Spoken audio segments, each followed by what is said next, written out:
বিজেপির রাজ্যে ধর্ষণ, গণধর্ষণ, ধর্ষণ করে খুন এবং তাতে বিজেপি নেতাদের জড়িত থাকার অভিযোগ নতুন নয়। কিন্তু এবার মধ্যপ্রদেশে রামপুর বাঘেলান নগরপালিকা যে পরিষদ, সেখানকার এক বিজেপি কাউন্সিলরের স্বামী অশোক সিং বলে আইডেন্টিফাইড হয়েছেন সাতনা এলাকার। তো উনি যা করেছেন এ তো কাদের মদত, এ তো সামনে এসে যাচ্ছে। একজন মহিলাকে ধর্ষণ করেছেন, তারপর তাকে তার নাকের ডগায় বোধহয় ছুরি ধরে তাকে বারবার সেই কাজ করতে হবে। এবং সবচেয়ে বড় কথা, সে ভিডিও করেছে, ভিডিও করে সেটাকে আবার বারোয়ারি করে দেওয়ার ভয় দেখাচ্ছে, ব্ল্যাকমেল করছে। কিন্তু তার ডায়ালগটা হচ্ছে দেখার মতো, কেউ আমার কিছু করতে পারবে না, কেউ আমার কিছু করতে পারবে না। বিজেপির এই নেতারা ধর্ষণ করে বলছেন কেউ আমার কিছু করতে পারবে না। কারা কারা মদত দিচ্ছে? নাকি তার দলের কাঠামোটাই এরম? ভারতবর্ষের সোনার মেয়েরা কুস্তিগির, তারা শ্লীলতাহানির অভিযোগ করেছিল সাংসদ ব্রিজভূষণের বিরুদ্ধে। দীর্ঘদিন কেউ কিছু করতে পারেনি।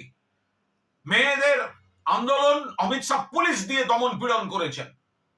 প্রধানমন্ত্রী, স্বরাষ্ট্রমন্ত্রীরা লোকসভায় ব্রিজভূষণকে পাশে নিয়ে বসে থেকেছেন শেষ দিন পর্যন্ত। এখন বিজেপি কাউন্সিলরের হাজব্যান্ড রেপ করার পর বলছেন কেউ আমার কিছু করতে পারবে না। এই হচ্ছে বিজেপি।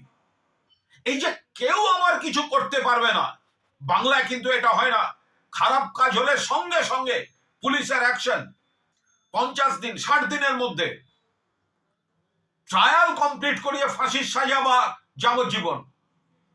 সেখানে বিজেপি নেতা অশোক সিং রেপ করার পর, হুমকি দেওয়ার পর কেউ আমার কিছু করতে পারবে না। এই তো সেই তপন সিনহার আতঙ্ক ছবির মাস্টারমশাই, আপনি কিন্তু কিছু দেখেননি, ওই ঘরানার ডায়ালগ, কেউ আমার কিছু করতে পারবে না। অদৃশ্য শক্তি ভারতীয় জনতা পার্টি আছে আমার সঙ্গে।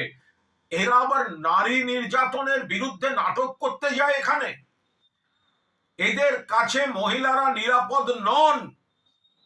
এদের কাছে ধর্ষণ, শ্লীলতাহানি এগুলো করে এরা পার পেয়ে যায়, উন্নাওতে জামিন পায়।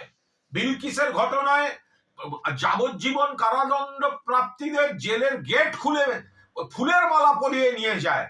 আসারাম বাপু থেকে শুরু করে রাম রহিম জামিন পেয়ে যায়। আর সেই সব দেখে বিজেপির মদত, সেটা অনুভব করে সেই আত্মবিশ্বাসে ধর্ষণকারী বলে আমার কেউ কিছু করতে পারবে না।